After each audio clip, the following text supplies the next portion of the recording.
காடியை full restoration cleaning பண்ண போகிறேன். அதாவது என்னன்னா, காடிக்குள்ளே இருக்கிற ஒவ்வொரு பாட்டையும் கழட்டி சீட்டை எல்லாத்தையுமே கழட்டி இன்னைக்கு வந்து நான் உள்ளே ஃபுல்லாக சுத்தம் பண்ண போகிறேன். கடைக்கு எடுத்துகிட்டு போனால் 1000 கேட்குறாங்க. பார்த்தேன் இது என்னாலே கழட்ட முடியும்னு ஒரு நம்பிக்கை. ஸோ ஃபுல்லாக கழட்டி இன்னைக்கு நானே எல்லாம் வேலையை பார்க்க போகிறேன். ஸோ உங்களுக்கு காட்டுறேன்னே, உங்களை பார்த்து நீங்களும் செய்ய முடிஞ்சா செய்யுங்க. சூப்பராக இருக்கும். காசு கொஞ்சம் மாட்டாகலாம். ஸோ அதுக்கு தேவையான பொருட்கள்லாம் வாங்கிட்டு வந்தேன். ஸோ இங்கே பாருங்கள், அதுக்கு தேவையான பொருட்கள் எல்லாமே வந்து துணி, அப்புறம் வந்து கதவு கடிக்கிற ஜாமான், அப்புறம் ப்ரஷ்ஷு. இது வந்து பெயிண்ட் பண்ணுற ப்ரஷ் தான், சாஃப்டாக இருந்துச்சுன்னு வாங்கினேன். ஸோ மற்ற ஜாமான், ஸ்க்ரூ இதெல்லாம் நாக்களி கட்டுறதுக்கு எல்லாம் வாங்கிட்டேன். இது ஏன் காடி பிரித்து மேய்ஞ்சிறதுக்கு நீங்கள் ready. Let's go. 1 hour later. தெரில. ஸோ முதல் பிரச்சனையே வந்து இந்த ஸ்க்ரூலாம் வந்து கத்தராச்சு. ஸோ 4WD அடித்து நம்ம லூஸ் ஆக்கிட்டு பறக்க முடியுதா இல்லையா?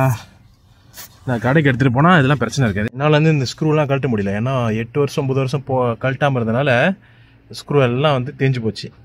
ஸோ என்னால் மேக்ஸிமம் கழட்ட முடிஞ்சது இவ்வளோ தான். ஸோ அதுவும் வந்து வேண்டாம் என்ன பண்ண சொல்லிட்டு சைடில் இருக்கிற இதெல்லாம் கழட்டிட்டு அப்படி இதெல்லாம் வண்டி நான் சுத்தம் பண்ண போகிறேன். 3 hours later.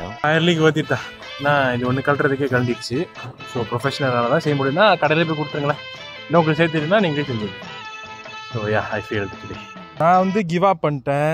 ஆனால் என்னோடய ஃபியான்ஸியை வந்து எஃபர்ட் எடுத்து அட்லீஸ்ட் கதவையாவது நான் பாலிஷ் பண்ணி கொடுக்குறேன்ட்டு கஷ்டப்பட்டு பண்ணிகிட்டு இருக்காங்க. ஸோ இது வந்து ஒரு பெரிய விஷயம். ஃபியான்ஸிக்கு நன்றி.